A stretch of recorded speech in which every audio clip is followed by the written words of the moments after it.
Hello, everybody. Welcome back once again to the Oceania 4Key World Cup 2022. We've had an interesting week. No streams other than the showcase for the qualifiers map pool, but we have now finished through all of the qualifiers lobbies for all of the teams that are going to be participating, and we'll be getting right into the results showcase, followed immediately by the round of 32 map pool. I will be commentating for this first section. My name is Toph Daddy. I'm joined by Sparky. How's it going?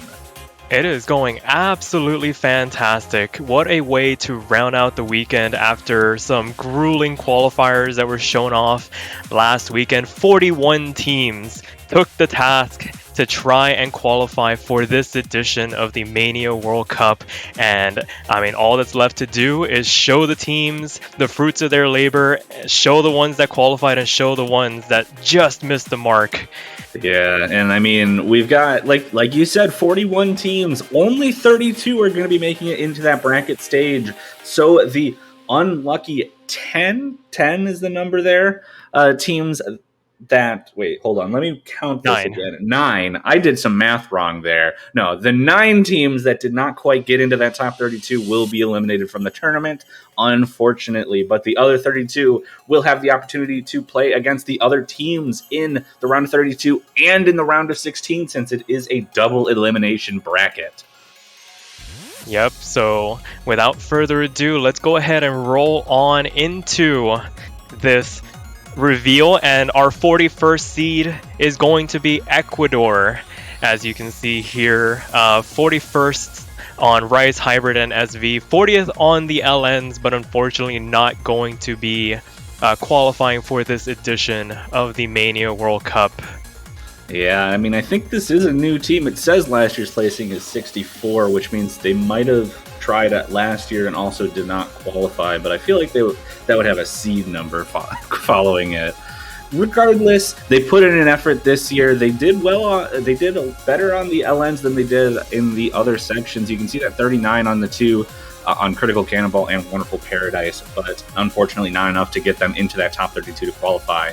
And we'll be probably blowing by the teams that didn't qualify talking a little bit, but we want to really get into that top 32 and talk about the teams that are going to be playing. So that'll be seed number 41. We'll move into seed 40, which is Panama, doing a little bit of a different story as far as we saw from Ecuador, getting really well on the Rice section, not so good on the long notes, but still putting up the performances they could.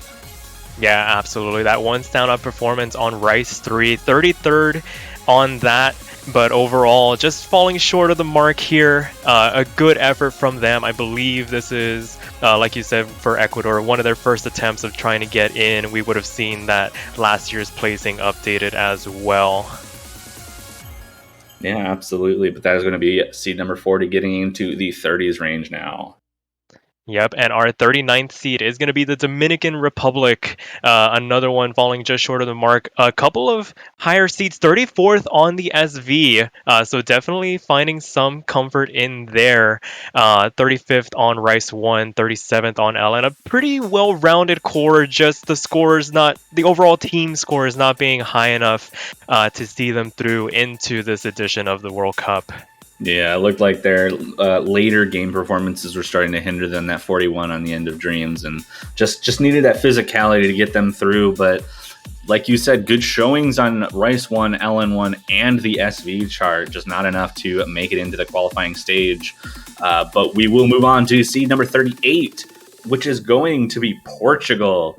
And look at that SV score, 32, just off the SV, would have qualified in that top 32, but needed to back it up with the other performances. Rice 2 also showing pretty strong with that number 32. Everything else, unfortunately, knocking them down below the qualifying range. Yeah, like you said, with the Dominican Republic, those early game maps in this pool giving Portugal a bit of leverage, but unfortunately those later game maps being their undoing here. But moving right along, our 37th seed is going to be Belgium. And this one's a bit of a surprise. Last year, qualifying in 25th. falling outside of the qualifying range. Some very close attempts. Hybrid 2 being their standout performance in 32nd. But unfortunately, I feel like they lost a couple of players in this edition, and that might have been enough to disrupt their performances overall. Yeah, I believe last year they seeded 32nd. They just ended up placing in the top 25, getting out after the first 2 rounds. But yeah, losing a couple players, unfortunately, not able to keep up with that qualifying spot from last year. But we can move on to seed number 36, Mexico. Another team that I think in the past has been pretty strong last year. Not finding the luck they needed to qualify into the bracket stage, but in 2019, 2020, they had a strong team, just like Belgium, lost a couple of the players that they needed to really push their scores forward. Yeah, absolutely. And you can see there that LN performance being the standout as well as the SV, but unfortunately the team performance is not going to be enough in this regard. But moving right along, our 35th seed is going to be the Ukraine, unfortunately missing out, improving from their qualifier position last year. They did seed 36th in the 2021 edition, and you see the Rice combined score of 31st seed. But unfortunately undone by the LN scores. Critical Cannonball falling 41st, and that hybrid performance 27th on Wonderful Paradise. Yeah, but again, getting an impressive hybrid too. 27th that's not an easy map.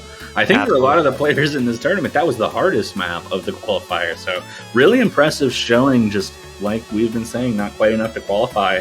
And we've got 2 teams left out that are not going to make it into the bracket stage.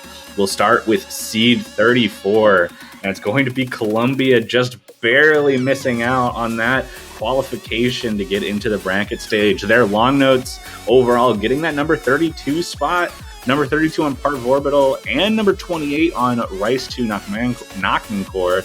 Just the other scores bringing them down just enough to not make it into that spot. Yeah, absolutely.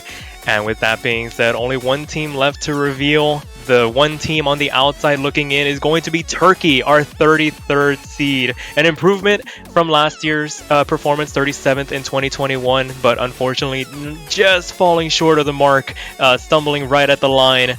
30th in hybrid, 31st in LN would have been good enough, but that SV and Rice score overall going to be their undoing here. Going to see them as our 33rd seed. But with that being said, every team from here on out has officially qualified for the 2022 edition of this Mania 4-Key World Cup. Yeah, unfortunate to see Turkey just barely miss out on making it to the bracket stage, but I will say congratulations to all the teams that we've mentioned so far, putting up a really good fight, trying to make that qualifying spot, and hope to see them next year to give it another go. But we'll start getting into the teams that have qualified for the World Cup, and the first one we'll see is C32 is Norway. Last year having not qualified for the bracket stage, just getting in there this time with a very impressive Rice score at number 27 overall, getting a little bit weaker on the long notes, hybrids, and SV, but not quite enough to knock them down into the non-qualifying category. Yeah, absolutely. Carried by that Rice 1 performance on Parv Orbital. 25th was probably the score that set them apart from Turkey and pushed them over the line at the end. And moving on, we're going to move on to our 31st seed. It is going to be New Zealand. New Zealand will be partaking in this edition of the 4-Key World Cup after sitting out the last iteration. They will be our 31st seed, as I said. SV and Rice, 29th seed overall. All the scores good enough to fall inside that mark very comfortably. Look how consistent this team is, too. 29th in Rice, 30th in long notes, 31st in hybrids, 29th in SVs, all very close to each other. And it means that weakness, like those weaknesses that you see from some teams, are just not going to be as existent from New Zealand. Not the most fun thing to see if you're going to be going up against New Zealand in the first or second round here in the bracket stage. But that's seed 31. We can go into seed number 30, and it's going to be Taiwan. Getting a little bit weak on that Rice section, but look at everything else. SV, hybrid, and long notes all in the 20s range, the mid-20s, doing very, very well overall in those. Yeah, absolutely. We could definitely see that dichotomy that we like to talk about so much begin to become present. If you are going up against Taiwan, they're probably going to want to exist in that lower half of the map pool once we get to those showcases. Definitely don't want to underestimate this team overall. And moving right along, we'll go on to our 29th seed. It's going to be the Czech Republic. Yeah, another very consistent team as far as these placements are going. Pretty much staying between, actually completely staying between number 26 and number 31 placement on every single map. So putting that consistency forward, making sure they're going to be qualifying for this bracket stage and staying for round of 32 and round of 16 will be the Czech Republic. Yeah, absolutely. Something worth noting. Grow Roasted making their appearance in a World Cup. Definitely want to look out for their performances. Definitely going to be the anchor for this team if they are going to try and make the run in this tournament. Yeah, absolutely. Going to be interesting to see how they're going to be performing. But that's seed 29 off to 28, which is going to be Finland. A pretty consistent team overall, but look at that SV. Seed number 20 overall in the SV. Pretty scary. It's just like something to see. Definitely going to be one of their favorite things to look at when they're trying to pick against the, potentially stronger or higher seeded opponents, especially in this first round. Yeah, definitely have a pocket pick in hand in that SV category. Falling a little bit on the Rice 137th, but everything else is so well balanced. Definitely going to be a tough matchup going up against Finland. But moving right along, we'll move on to our 27th seed. It's going to be Poland. Falling a little bit in the seedings overall did seed a little bit higher last year, but still doing just enough to make it in here. And that's 17th seed on SV. I feel like that's going to be a recurring trend for some of these lower seeded teams. Those impressive SV scores, definitely like those more gimmicky type maps to see them through and improve their seedings overall. Yeah, I mean, we've seen Poland in so many previous tournaments. There's lots of new faces on the team, plenty of old faces that we've seen a lot, but Poland has always been a particularly strong SV team, especially compared to like most of their other skill sets. So it's not surprising to see that SV score be so high for them. But that's seed number 27 off to seed 26, and it's going to be Romania, a team that did not perform last year, even in qualifiers in the Mania World Cup, but getting that 26th seed and making it into the bracket stage. Yeah, making a bit of a splash here. That Rice 1 score 16th, just on the other side, on the upper half of the bracket. So probably a more accuracy-oriented team. Do fall off a little bit when things get more physical, but very well-rounded overall. The SV, probably not their bread and butter, but I mean, that's what the bands exist for. Yeah, it's not going to affect them too much, and that is going to be C26. And moving right along, we'll go on to our 25th seed. It is going to be Sweden, a 4-man roster this time around. And oh my goodness, some of these scores are absolutely incredible. That SV performance overall, quite the standout amongst these seedings. Yeah, I mean, you got that really good SV score, some very solid Rice scores as well. 20, 24, and 25 is not bad. Just getting a little bit dragged down by the Allen and Hybrid scores, but even then, still very impressive scores, and was able to qualify for the bracket stage here is Sweden. We'll move down to 24, which is going to be Italy. We've got some pretty well-known names, Krybob and Kiraz being pretty well-known from the Italian community. Krybob being super, super good, having played in the Mania World Cups for a while now. And to show that this team has that really strong Rice score, that 21, 22, 23, super consistent across the board for pretty much everything as well. Yeah, absolutely. I do want to mention Pixie as well, a very hyper physical player in their own right. And if they make it into that late game stage, you can definitely see Italy standing toe to toe against some of these higher seeded teams. Definitely want to watch out for these guys. And moving right along, going to our 23rd seed, it is going to be the Netherlands, making their reappearance here in the 2022 edition of this World Cup. SV being on their radar, 15th seed, LNs as well, favoring them, 21st and 22nd on the hybrid. So very well rounded on that lower half of the map pool. Did fall a little bit on a Nachman core.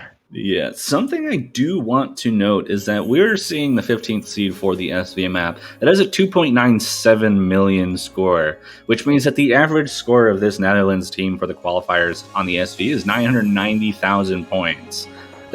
Means 15 teams average 990k or higher. That is I scary like to think about. I like seeing stuff like that for the SV. It means we've got lots of teams who are going to be looking very strong in those SV maps, and Netherlands starting us off with that number 15, but that's 23rd seed. We can move to 22nd, and it's going to be Australia. I have not seen this. Like last year, we saw them perform pretty well, getting that 25th placement, but seed 22 having Potassium F return and Ruka also returning for the Australian team. 20th on the long notes and hybrids. Definitely a well-rounded team that is going to be pretty scary to run into. Yeah, absolutely. And moving right along, we'll go on to our 21st seed. It is going to be the Russian Federation, a very well-known commodity in the Mania community. Some very scary players on this roster. Very impressive Rice score, 17th seed overall, an 11th place performance on Rice 1. Definitely do not want to get into a ratio battle on the Rice picks against this team. Yeah, we're at 21 seed and we're already starting to see pretty well-known names. I mean, we saw Grill Roasted earlier, we saw Crybob from Italy, and we're going to continue to see more commonly the very, very strong players. We see Lurk and X-Devil, both strong Russian players for this team, only making it to seed 21. And that should go to show how strong some of these higher-seeded teams are going to end up. This is seed 21, and we can start showing off seed 20, which is going to be Germany, another example of just such strong players we're seeing. Jakesu and Maxim Meow and Nico Plays come to mind as extremely strong players on this roster. And 16th on SV, 18th on Rice. We're starting to see these teams having their own skill sets in some of these spots and things that you're going to have to watch out for if you're facing against them. Yeah, absolutely. And that being said, we can move right along to our 19th seed. It is going to be Canada making their appearance once again. And we see 5th. We see our first top 5 performance on any of these pools is going to be 5th for the SV, a 2.985 million. That is an incredible team score. And rounded out with the Allen and hybrids do fall a little bit on the Rice, but that can be forgiven. They've done just enough on that lower half of the map pool to see themselves in that top 20 position. Yeah, and again, we're seeing lots of strong players. I mean, even just the first 3 listed there, Piggy, Lofus, and GD Mem have such high physicality. Is same with Dale, stability being incredible with long notes. So I'm really interested to see Canada perform. And honestly, with that roster, 19, that's going to be a scary team to face for whoever is going to in the round of 32. I don't think seed 19 really describes this team properly.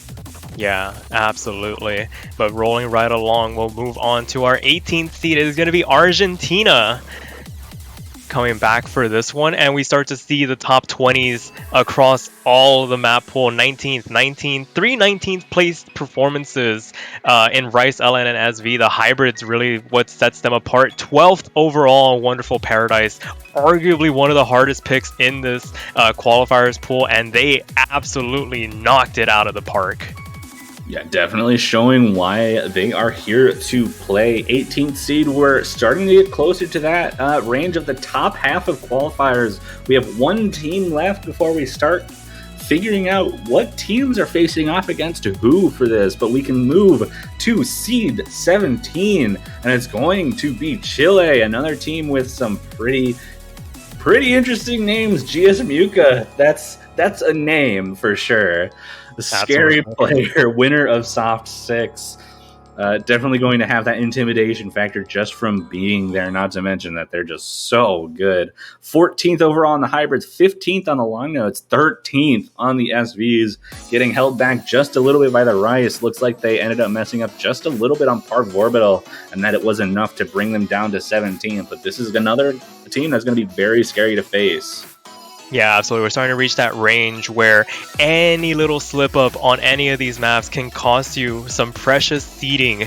And as we move on, we're going to reveal our 16th seed. It is going to be Spain. And that is a top 3 on the SV. And that's a 2.986. Back to my point. Any little slip up can cost you those precious seedings. We saw 5th place with a 2.985. So definitely going to be very tight as we approach this top half of the bracket. 14th on Rice, 18th on LN as well to round it out. Yeah, we're looking at this, and like I said, we've just passed the halfway mark of the qualifying teams. This is seed 16, which means that they will face Chile in their first match of round of 32. So we've got one match out of the way, and we'll start to get more with seed 15, which is going to be Peru, the opponents of Argentina in the first round. Look at that, number 12 on Rice, number 12 on Hybrid, number 17 on Long Notes. Very respectable scores all around. The SV map doing a little bit of a number on their seeding, but still a very strong showing from Peru. Yeah, absolutely. Improving their qualifying seeding from last year. Definitely gotta watch out for this team. And I mean, we already have the matchup. They're going to be going up against Argentina. Don't want to miss that matchup in particular. But moving right along, we'll show off our 14th seed here. It is going to be Hong Kong. And oh my goodness, those are some very well-balanced qualifier scores. 13th, 14th, 19th, and 12th. A top 10 performance on Critical Cannonball, seeding 7th on that map in particular. So definitely got to watch out for this team. Very well-balanced overall. Yeah, and like you said, that number 7 on Critical Cannonball, watch out for their coordination and release ability, especially when we're talking about these early game maps. We've got Hong Kong against Canada. That's a scary matchup. Ooh, I don't know who I'd root for. They're both very strong teams, but that's seed 14. Seed number 13, another very strong team in France with that number 9 on the SVs, but pretty well balanced outside of the SVs as well. Top 10 on Critical Cannonball as well, just off that top 10 on Chaos Q in the hybrid section. The Rice a little bit lower than the rest of it, but still extremely good scores overall. Yep, absolutely. This roster has been a mainstay across 7 key and 4 key, so it'll be interesting to see how they stack up against their opponents. But with that being said, we can move on to our 12th seed. It is going to be Vietnam, and those are 2 top 10 overall performances on LN and Hybrid, and a top 4 on Chaos Q. This is not a team you want to get into a release coordination battle with against. These guys are here to play.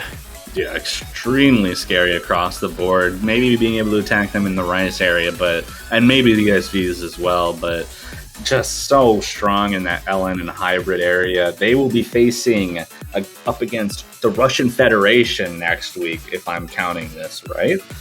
But that's going to be Vietnam. We're going to move on to seed number 11, and this is going to be the United States. Potentially a shocker for a lot of people, but they lost a lot of players last year, but still managing to keep that number 11 seed, number 2 on 2 of the Rice maps in this pool, getting knocked back a little on Parvorbital in that section, and then pretty even across the board, a little bit weak on the hybrids, a little bit weak on the SVs, but that Rice section. Yeah, definitely don't want to get into a Rice battle with these guys, especially once you approach that late game. Their physicality is off the charts despite replacing 5 of 6 of their players. The fact that they are still just outside of the top 10, but still in that upper half of this bracket, definitely do not want to underestimate this newly reformed United States team. But moving right along, we'll show off our top 10, starting off with China in 10th spot. Hybrid, top 10 performance, an 8th seed there, and Rice 10th seed overall as well. 5th on Wonderful Paradise, and just overall very well rounded as a squad. It's going to be very interesting to see how they stack up, especially once we reach that mid to late game region. Yeah, and absolutely, that is going to be our first team within that top 10 range. And just getting into the single digits now. Number 9 is going to be Indonesia with that. Look at that hybrid score, number 3 overall. Also, Rice 3 with the number 3 on that as well. But the overall scores outside of the hybrids a little bit weaker than just number 7 and number 4. So good by them. A very scary team to look at, and very worthy of that first single-digit seeding that we're seeing. Yeah, absolutely. But rolling right along, we'll get into our 8th seed, and it is going to be Thailand. A lot of very recognizable names if you have been around the tournament scene for 4Key Mania. 2nd overall on the LNs. That is no surprise. This team is made up of some very, very devastatingly accurate LN players. I mean, you have How to Play LN, Miku Aimbot to round out that LN roster. It's unsurprising that they seeded as high as they did, and that hybrid not too far behind, 4th overall. Yeah, absolutely. And you can see that even in their early game accuracy, they're not too bad. They got that number 6 on Parv Orbital and just outside of the top 10 on the other 2 Rice picks. So it's still not going to be the easiest walk in the park, even if you try to attack outside of the long notes and hybrids. That's going to be number 8. We'll move into number 7, which is going to be the United Kingdom, dropping from seed 2 last year to seed 7 this year, having gotten number 4th in the overall placement, and a similar kind of story to the United States in terms of like their Rice capabilities, just super strong on Rice and a little bit weaker everywhere else. But that SV capability is super strong there with the top 10 on all 4 categories. Yeah, definitely don't want to get into a bit of a struggle with these guys. These guys are going to take you for a bit of a ride. It's, despite losing a couple of their players, very formidable roster overall. But moving right along, we'll go on to our 6th seed. It is going to be Singapore, another very scary team overall. 4th in SV, 5th on the Rise, a number 2 score on Parv Orbital. We have yet to see a number 1 yet. I feel like those are being reserved towards the very end, and overall just top 10 performances all around. This definitely a very well-rounded roster. Yeah, I mean, just showing off like just super strong players. Aishiteru, or Xven, also known as Mr. Expanding and UPR. Such a good roster and very, very well-deserved number 6. We'll get into the top 5 though, and maybe we'll start seeing some number 1s. I know one in particular is coming up with this team, which will be Japan with the number 1 score on the SV map. And top 9 in everything else. The only map they didn't get top 10 in was that Wonderful Paradise Hybrid 2 at number 11, just squeaking out of it.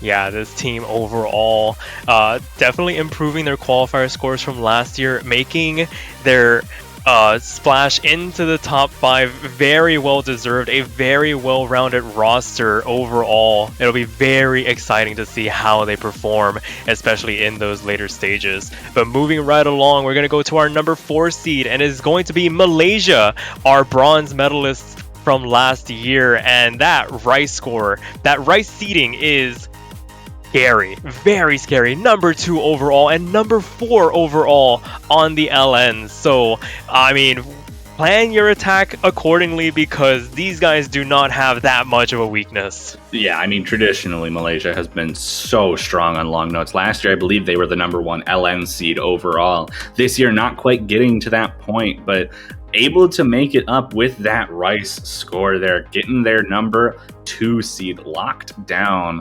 And we'll get into the top 3 qualifiers, starting with number 3 with South Korea, a team that did not quite make it into finals last year, but showing off their abilities this year with their team at number 3 seed, number 2 overall on the hybrids, number 5 on the long notes, and then number 7 and number 8 on the Rice and SVs.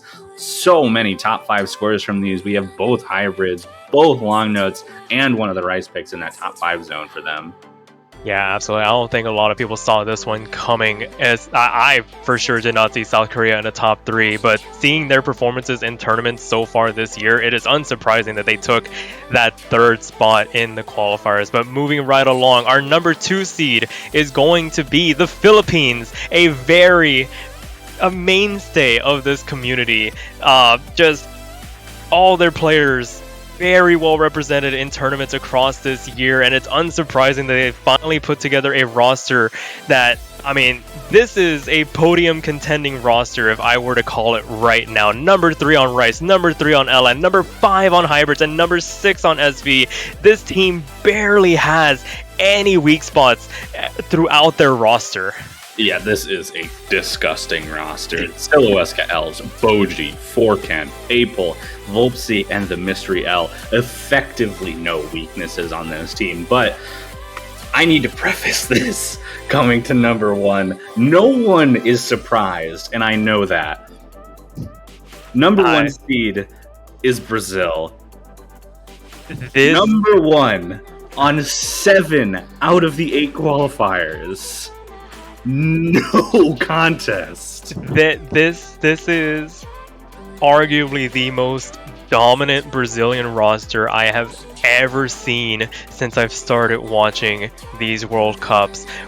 Where do you find a way in against this team? You have Amaram, Silly Fangirl, Lothus, Le Marcinho, Oros, and now you add Demi-Fiend, who has been absolutely destroying Mappool Showcases across tournaments throughout this year. What do you do against a team like this? I don't know what you do against it. I also want to make one more note about this qualifier set. Silly Fangirl did not play any of the maps in qualifiers, and Brazil still got number 1 on 7 of the 8. This team is unbelievably good. I want to see how these guys perform, and I want to see how players go against them and try to take points from this team.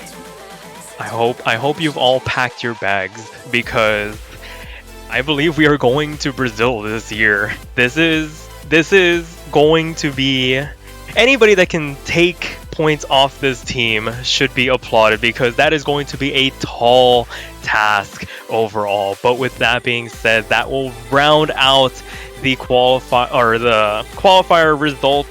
Congratulations to the teams that made it in. Commiserations to the ones that didn't, but we thank you for trying all the same. I will be saying my goodbyes at this point, and I will be introducing the 2 folks that will be joining us, or joining you, Toph, for this round of 32 Mappool Showcase. It is none other than Mint and Orca. Hello. Hi. How's it going, my friends? It's going all right. I'm so excited for this, honestly. It was a very intense showcase of the qualifier results. We should be getting into the round of 32 Mappool Showcase very shortly, assuming everything is ready. Just making sure that we have the setup all good to go. And once we are, we should be able to get into them. Yeah, and this pool is quite the step up from last year's round of 32 pool, isn't it? I would say so, yeah. I mean, I'm a map pool helper. I've been doing a few things to help out with forming pools, making things for the team. When I was testing these pools, I had to make a statement that every single Rice map that I played was significantly harder than I expected it to be out of the gate. I don't know how the players will react to these, but it is going to be slightly harder than last year. But I don't think we really have to say too much else about the pools before we start getting into them. Are you two ready to go? Oh yeah, ready as ever. I'm ready. And yeah, we'll start off with the first map in the round of 32, which is going to be, I'm going to give this to you, Mint. Yeah, this is Ikanai Borderline 1.15. This is 222 BPM. This is speed jump streams, and you'll notice right off the bat that 222 BPM. That is quite a significant step up from iterated from last year, which was the speed jump stream pick from last year. Was iterated? I think was about 215, 210. I think something like that. And the patterning in this map is so much more difficult in comparison to iterated as well. Yeah, what you'll notice pretty much right away in this map is that there's lots of one-hand trills and two-handed trills, but even more significantly, you'll see a lot of long anchory patterns, which can be pretty difficult to not only play but also keep yourself focused on. It can be pretty awkward for your fingers. And despite the fact that this is only a minute and 48 seconds, those anchors can cause some issues of tripping up and potential stamina issues, especially at this speed that we're starting at. Yeah, absolutely. And I will note that this is one of the shorter picks in the pool, so it's not too bad, even though I think physically it is one of the hardest, if not the hardest. But yeah, I think it's more than manageable for the remaining teams, I think, especially given how well people performed in Mountain Court overall. So I think this is fine, mostly. Yeah, 222 BPM this earlier on, like in round of 32, is pretty tough. But, I mean, we've seen players have gotten a lot. I mean, just looking at qualifiers, like if you've looked at the qualifiers map and seen the scores that teams are putting up, like you can see there's a very big difference in the average skill from last year to this year. So I think this is definitely a justified pick.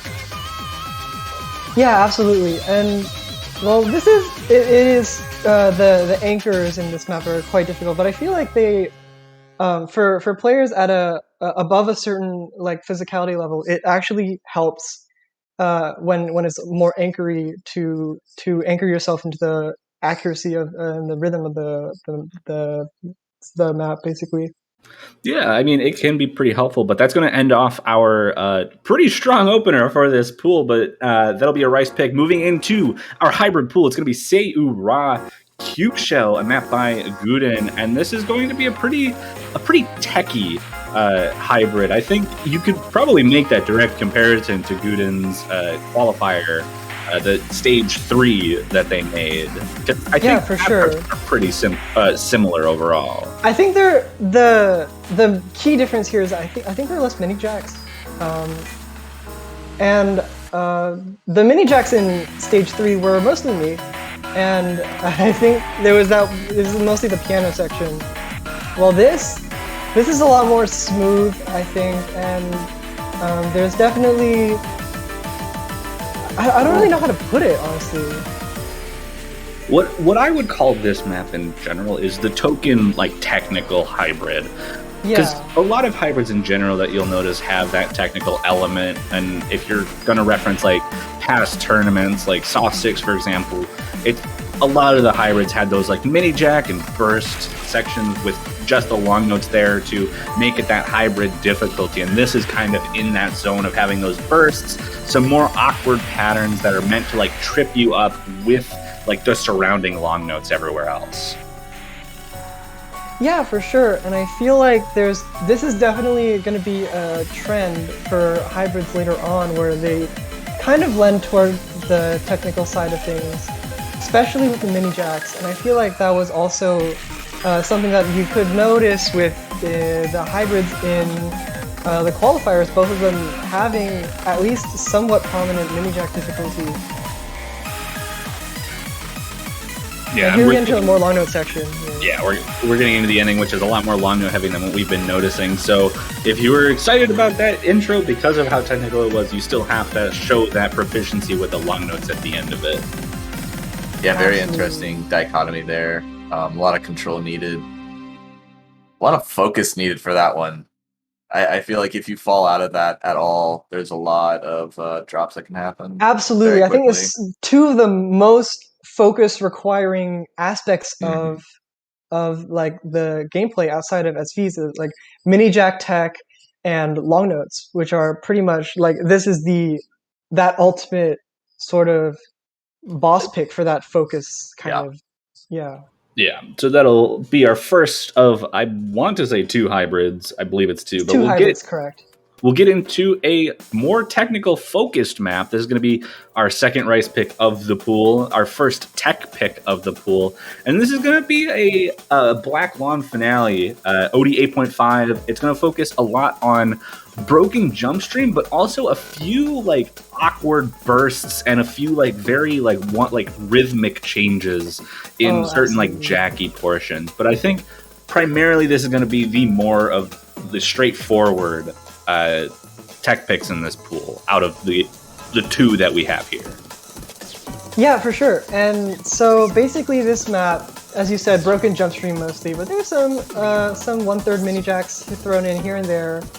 And I think the bursts, especially, there's some bursts to take notice of. Most of them are not very intrusive, but there's like 1 or 2 that really you need to watch out for, and you really need to get that focus in. Yeah. Also noteworthy, this is 237 BPM. We had 222 for just the straight speedier jump stream pick. But this is 237 broken, which is kind of what you'd almost expect, just having a little bit faster, just with those breaks between these jump stream flourishes. And that can be a pretty difficult kind of motion to get down on your wrists and fingers. But for the teams that are able to keep up with this speed of like broken jump stream, this is going to be axe central, 100%. Yeah, for sure. This is that kind of pick where I feel like the scores will be especially high, because this is like one of those lighter tech picks, but it's to the point where it's hackable for most teams. But also, I feel like those bursts are definitely going to catch at least a few teams off guard, so that's something to watch out for. Yeah, I'd like to say it's a little similar to our last Rice, where it's, those players that can handle it, it kind of lends well to them to be able to score very, very high. Yeah, absolutely. But we've had 2 Rice picks in a hybrid. About time for a long one. We'll be starting with Density here. Yeah, long nut density, mapped by Stupid Man, Alma Guest, Constellar difficulty, and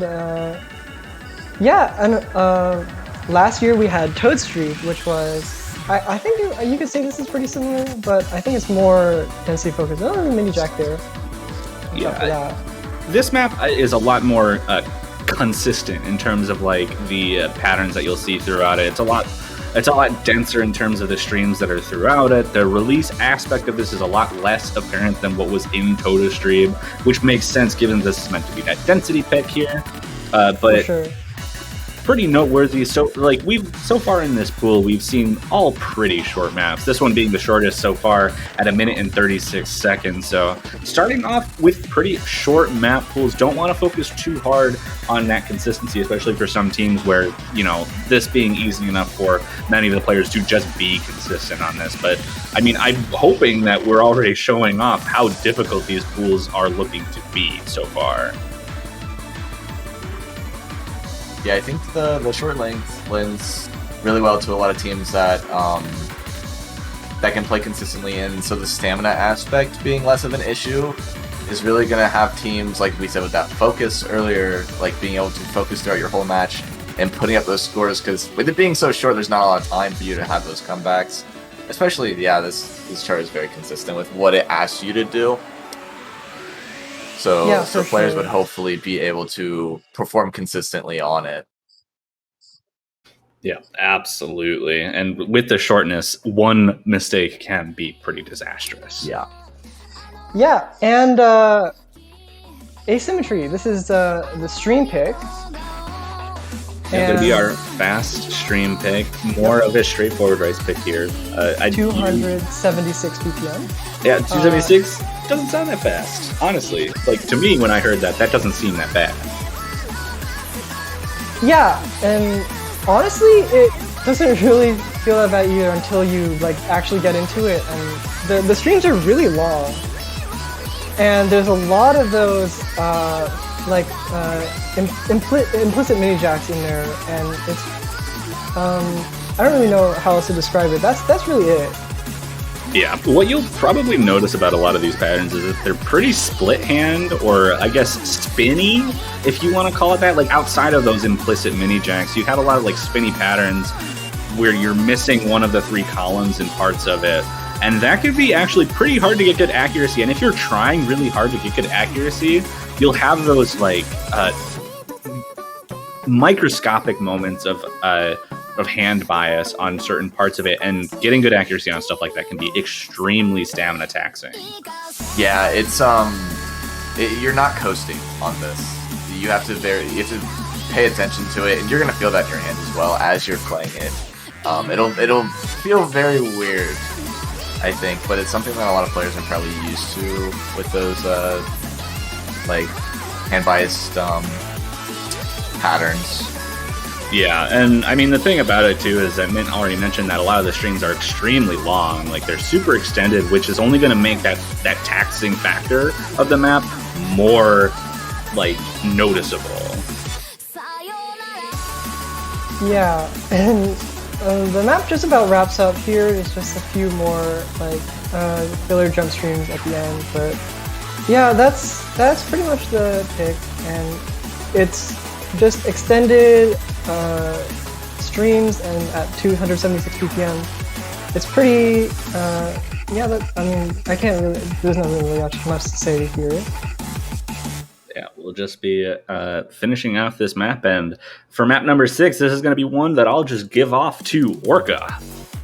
Yep, so this is our first SV pick here. For any players that aren't aware, this year for MWC 22, we are fully custom charting the entire SV pool. So every single pick, we're all making it in-house. We have our whole team that you can see on the forum here. Firestart here was one of the very first ones that we completely finalized and sent off that was completely ready, because Hyper did an amazing job on this map, just having it really, really playable right out the gate. Very fun to play, feels awesome. Song's incredible, love the song. As you can see by Full Combro's score here. Ratios looking very good. Mini jacks are pretty clean. Gosh, this is kind of the Mini Jack World Cup. This is the kind of one consistency throughout the pick is there's a lot of mini jacks and they just kind of follow that stutter pattern here. Yeah, Hyper, I believe, they had a map in round of 16 of last year. I do not remember what that map was called. Give Me the Blood. Yeah, Give Me the Blood. If you remember that map from last year, this is extremely similar in structure and SV style. It's got that reading aspect with the long notes and the super aggressive jumps. Slowing down your scroll speed, I think, is going to be very useful for a map like this, especially on certain patterns in this. But overall, this is going to be pretty straightforward to get the rhythms down. It's just about reading, reading it, I should say. Very interesting ghost taps here too. Yeah, I would like to add some little trivia. I think the player Full Combro actually had a higher scroll speed before playing this, and this was edited to be lower. So yeah, I think he played on 31. 31, yes. Yeah. I don't know if anyone plays it. Very interesting. Scroll speed, unless it's low jam oriented. There's definitely not any low jam oriented. I would highly recommend slowing down your scroll speed. At least down, like, keep it below 30 for good practicing, unless you're just that confident in your SV ability. I don't know. Yeah, usually in general, for a lot of BSRGs, you like to have kind of the highest scroll speed you can handle comfortably to get the best chance of having your accuracy be as high as possible. With SV, a lot of times, it's kind of the same idea, but it's kind of the highest scroll speed that you can read with the maximum. So like if there's any fast jam stuff, you kind of want to have it to a point where that's not uncomfortable for you. Yeah. So stuff like this with stutters and whatever, you definitely don't want to try to read it too slow, because that can really mess up your accuracy. But it helps a bit as you're learning to try to keep it lower so that you're not being caught too off guard from stuff. This is pretty sight readable. So yeah, it definitely looks sight readable. I don't think there's any like massive teleports that really catch you off guard. I feel like if there is one, it's just like maybe on the sight read it'll catch you off guard, but on the second try you'll definitely get it down. Yep. Except that part. That ending rhythm change is going to catch people off guard if they don't know it. The rhythm. It's also fairly long. 3 minutes for an SV pick is fairly long. Yeah, that is pretty long. That. Longer than most of the picks that we've seen previously. That's definitely the higher end, yeah. Alright, well, K-pop stands rejoice. We have here Red Velvet's Feel My Rhythm, mapped by Favrex. This is a long note pick, long note wildcard, I believe. And this is also a fairly long pick. I guess you could maybe call it an Ellen consistency pick, but I feel like that that terminology isn't really used it that much anymore. It honestly speaks for itself, the whole map. It just kind of long note, yeah. You know. Yeah, I'd call this somewhere between wildcard and release. K-pop is the new release meta, by the way, if it wasn't obvious yet. Favorix having made Russian Roulette, which was used in soft, earlier on being also a release map, a release-oriented map. This intro here is going to be really, really easy as far as like, you know, getting good accuracy on it. The real meat of this chart is going to be in the 3 choruses, which we are starting to come up on the first one. Yeah, right here is where the long notes start to get pretty hard, and honestly, you'll definitely feel that sort of in between of like density and also releases, but it's slow to the point where it's not really density, but it's also releases, so it's kind of like in a weird position. But it's pretty smooth, I would say, overall. It plays pretty smooth, but it isn't like in that same zone as Alchemist is, where you can pretty much just autopilot it. I played this a few times, and those choruses will get you if you're not paying attention to where you need to let go of the notes in those streams. Yeah, and I think it's mostly just the choruses that people really have to watch out for. I feel like everything else is pretty much like solid for most remaining teams. But yeah, as I mentioned, the main meat is in the choruses. We're coming up to number 2 here, seeing more of these same strings that we saw in the first one. This map is pretty interesting, has a pretty interesting structure overall in that kind of sense, where, you know, you have the more difficult choruses, but then you get quite a long break between them where you can just get yourself back together, especially if you messed up somewhat in one of the choruses, and you can just push forward through it and get ready for the next one to come up. And here's that second break coming here before we get closer to that third chorus, which I should mention gets a little bit harder.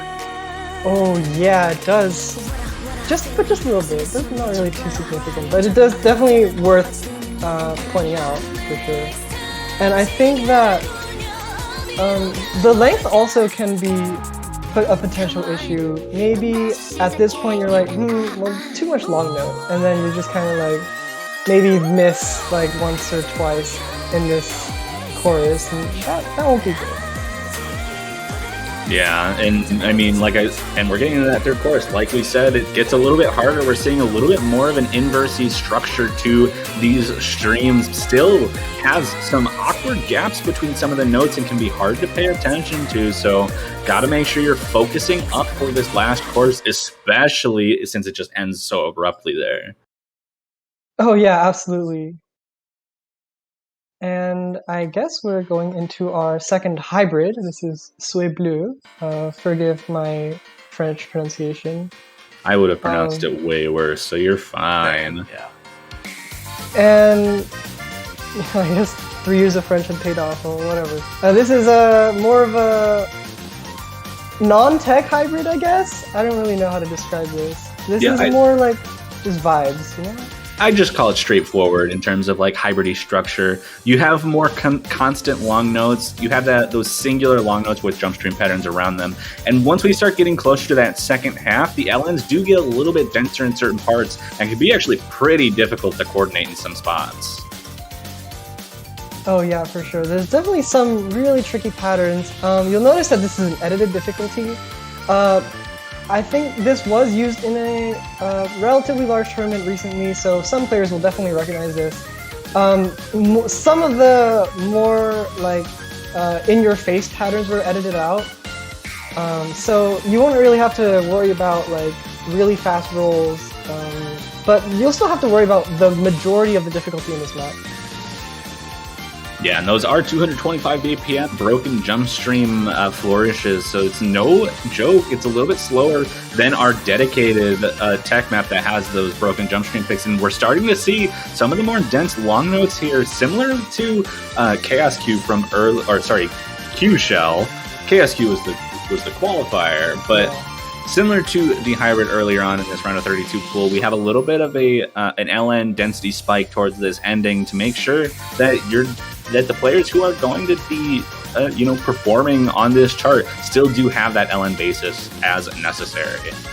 This song gives me really strong Sonic water level vibes. I can feel that. So good. Yeah, CK is a really underrated artist, actually. Love their stuff. Yeah, but really straightforward hybrid there, and we'll finally be getting back into some more Rice after a pretty long, Oh, a what's this? long break. This is going to be Cutter on 1.1 difficulty made by Aeolian Carrefour Viz D, and this is going to be our heavier of the two tech maps with a stronger focus on some mini jack or just fast jack patterns, as well as some more stringent bursts, as opposed to that broken jump stream that we saw. Yeah, we do got some triple jacks coming out. Oh, there's one. Another one. And yeah, this map is pretty difficult, but I will say the mini jacks are not the only source of difficulty. This part is really tricky to coordinate. But there's some really tricky bursts as well coming out in a bit. Yeah, and there's one little bit of this map that I think is going to be causing a little bit of issues. You mentioned triple jacks, and there's another set of them coming up. I believe it's somewhere in the second half, where they're in the middle of a whole bunch of that like streaming that we just saw in that section. And those can be really hard to coordinate, especially if you're weak on one of your hands, because it happens from on your left hand first and then onto your right hand. So you don't really you can't like just rely on me or just switch it to your more dominant hand if you're weaker at one of them. Yeah, at least they're not 4 notes, alright? 4 notes might be easier. But because of those sections with some like awkward triple jacks and some pretty difficult mini jack and burst patterns, this could end up just being a very risky map overall. Certainly more risky than Blackmon Finale for teams that are super comfortable with Rice overall. Yeah, and here's the burst section. I think this map actually is the risky pick for Rice. I don't really know if any other Rice pick matches this level of risk. Potentially not. Definitely requires a lot of specific wrist movement to get good accuracy on it, and can definitely cause some issues if you're going for a super good act like I know so many teams are going to be doing. Yeah, absolutely. And that just about wraps up this pick. A few more mini jacks just at the end just to throw you off. And a little burst, and there you go. Fun. And up next, I think we have the stamina consistency pick. And you'll probably have noticed by now, it's like, hey, we've got a lot of like 2-minute maps. Where's the 4-minute map? Well, here you go. Here's I believe this is 209 BPM jump stream. It's pretty light, I would say. I don't know. I don't know if I call this light. No. It's like mid-density pattern. Yeah, I'd say mid-density is pretty not very fair many for anchors. this. Definitely not as many as Ikanai Borderline. Yeah, not the same kind of anchoring structure as we were seeing from the faster jump string pick. You'll still see some trills, though. We saw some O trills in that opening and a couple more in this section, but the main priority of this map is to be more of that like consistency and stamina kind of zone of jump stream, where you just have to keep this going, keep your act as high as possible for as long as possible, and keep your accuracy where it needs to be, despite, just keeping these streams going for so long. For sure. And I will point out, last year's consistency pick was also like jump stream, but it was very low BPM in comparison to this. I think it was, 190? Axle Grinder? I think it was just about 200. But regardless, also Axle Grinder was significantly shorter than this, about 2.5 minutes. For sure. This is edging on 4 minutes, which means you have to keep that going for a lot longer, on top of it being a little bit more physically demanding. Yeah, and the fact is, like, wow, 209 BPM, and you have to maintain that for so long. I feel like after a certain point in the second half, isn't it just non-stop? It is it goes on for a really long time. I mean, that's just the nature of these kinds of stamina and consistency maps, is to, keep these maps, keeps the pattern going, potentially making them more difficult as it goes on, especially with that stamina tax that you'll end up having as you get towards the last quarter. Yeah, for sure. And yeah, this part is a little lighter, but we do have some noticeable one-hand trills, a few of them. Starts to get a little denser here, but as you can see, quite the non-stop sort of map here. And we're approaching the final third of this map as this jump stream continues, and we get a little bit of a break coming in before the final stretch of this map.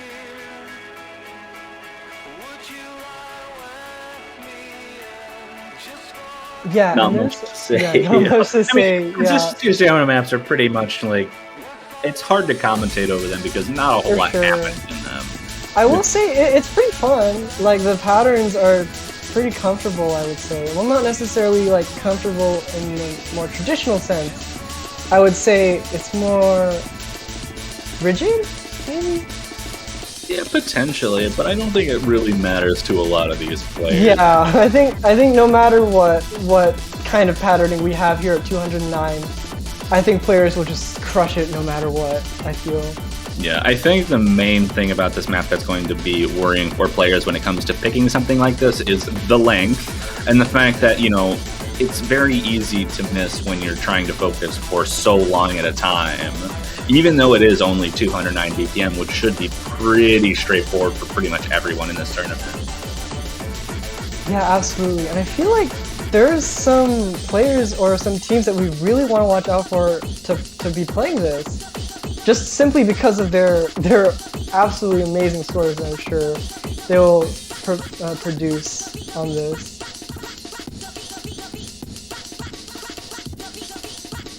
Yeah, I'm definitely interested to see the kinds of scores that people put up for this, but that is going to finish out the longest pick of our rice pool.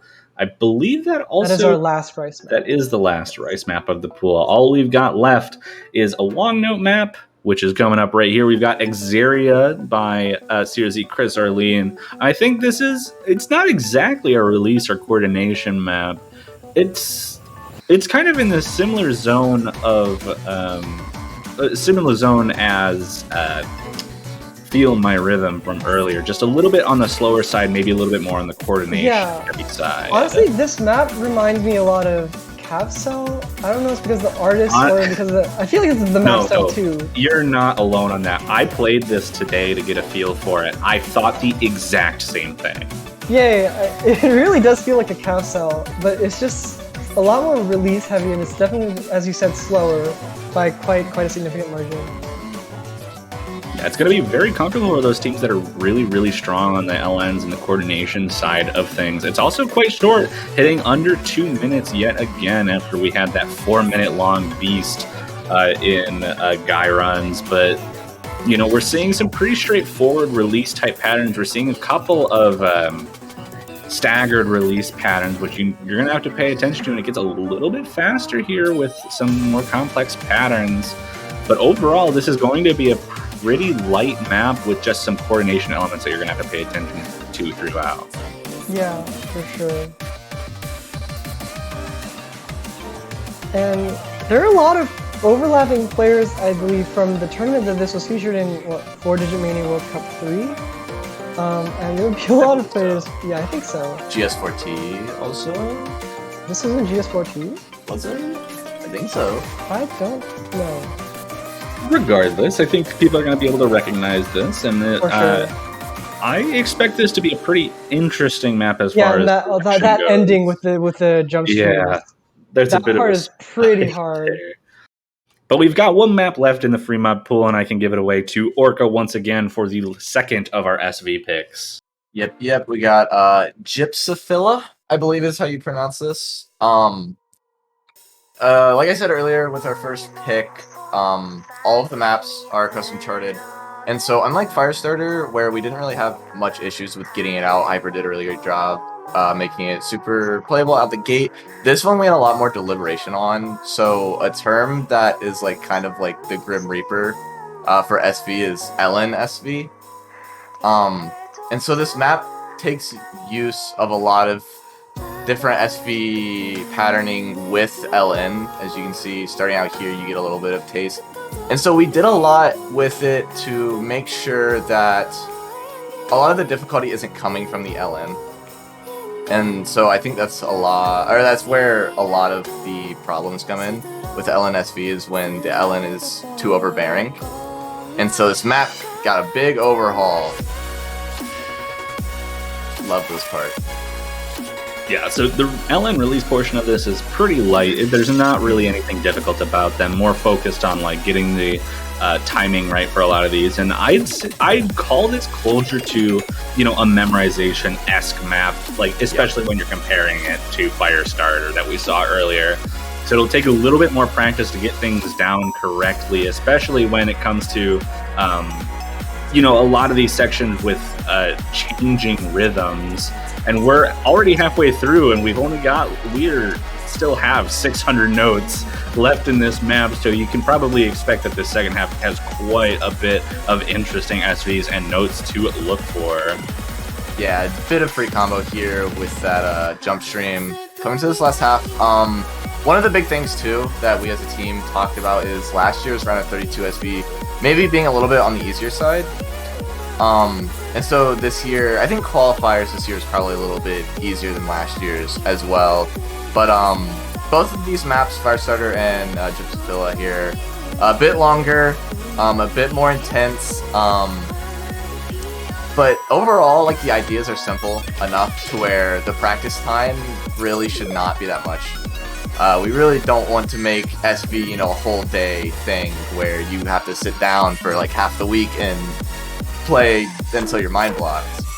And so with stuff like this, it's all effects that you get a feel of within the first couple plays. So it really shouldn't be anything too bad. And like I said, with the LNs being overhauled, ratios definitely should come out very strong on this from a bunch of capable teams. Yeah, absolutely. And also 2 minutes and 45 seconds. So both of the SV maps a little bit on the longer Definitely side. something to take note of, yes. Yeah. But even then, they're not too difficult to get down, not too difficult to learn. This one a little bit on the harder side to learn, but even then shouldn't be. It's mostly a thing where you should practice this, and if you don't, other teams will be able to take advantage of that. For sure, yeah. And attentive viewers will notice that this is a replay by Camellia, and guess what? This is the only time you will see Camellia in this showcase because of the tiebreaker, and thank you Toph Daddy for this. This is not Camellia tiebreaker. Not Camellia Let's go. Tiebreaker. USAO Big Daddy made by myself. It sounds really loud. I got to change that. But this is going to be our tiebreaker, as you'd expect. It's attempting to be very balanced. It's only 4 minutes and 10 seconds, so it's not too long as far as most tiebreakers would be concerned. But for something like round of 32, I like it to be a little bit shorter so that it's not so focused on the consistency. But we're already getting into some pretty difficult patterns, and I think it's pretty fair to say this is significantly harder than the rest of the pool. Already seeing some of these patterns with the bursts and the streams.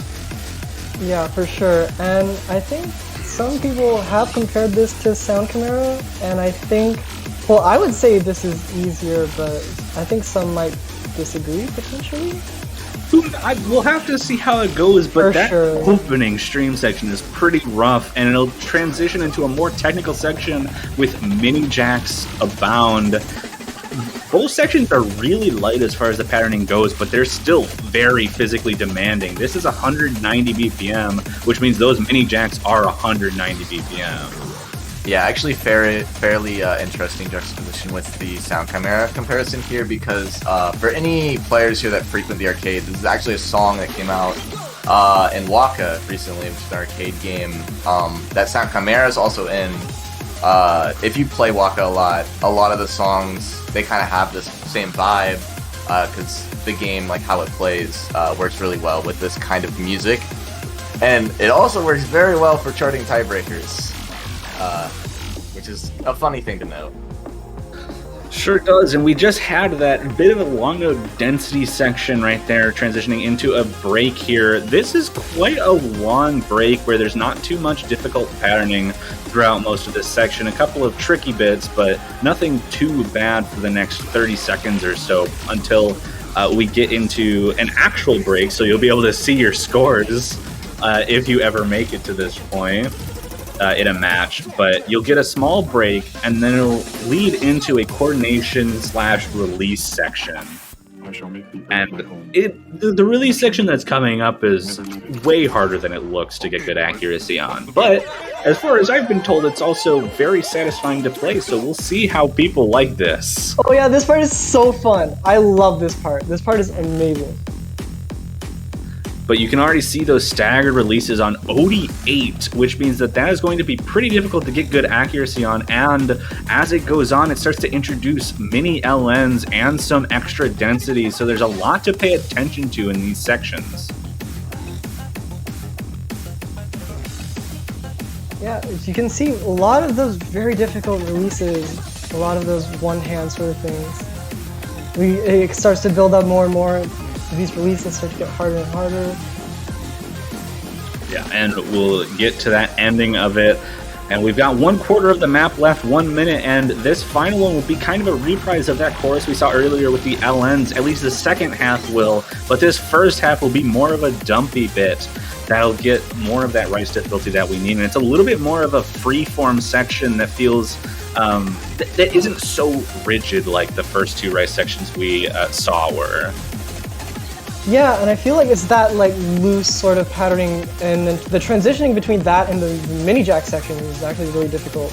I mean, here we get into another long note section, sort of similar to the previous, well, the first long note section that we saw, not the previous one. Yeah, and then this is, just kind of transitions into the ending. We'll get a couple more bursts right after this long note section ends here, and this will be the marker for the end of our round of 32 tiebreaker.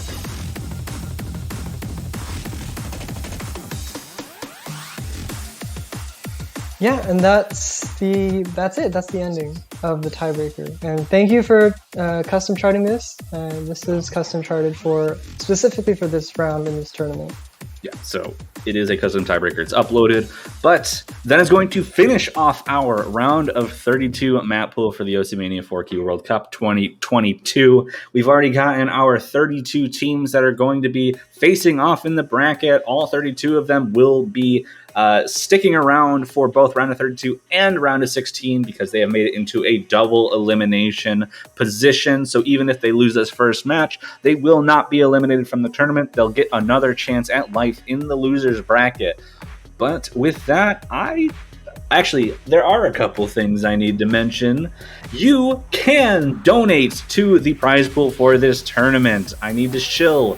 It's my one job as a commentator when I'm up here, is that you can donate to the prize pool. You can support our players, the tournament's prize pool, and just help us out with that. It's the first time that we've been able to have our viewers support the tournament and anything. So should be a link in the chat, or there is going to be one on the announcement page for the tournament, Mania World Cup, that you can go to and support the prize pool directly. But with that, yes, give these players money. Yes. I don't know if I have anything else to say. Do you two have anything you want to tell the players before we sign off for the weekend? I want to say one last thing.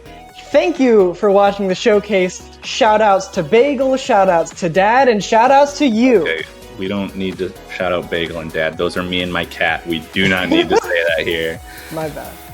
Anyways, I think we're all good with that. And with nothing else left to shill or say, I will say good luck to all of the players who qualified. Thank you to all of the teams who played in the qualifiers, even the ones that were unfortunately knocked out before the bracket stage.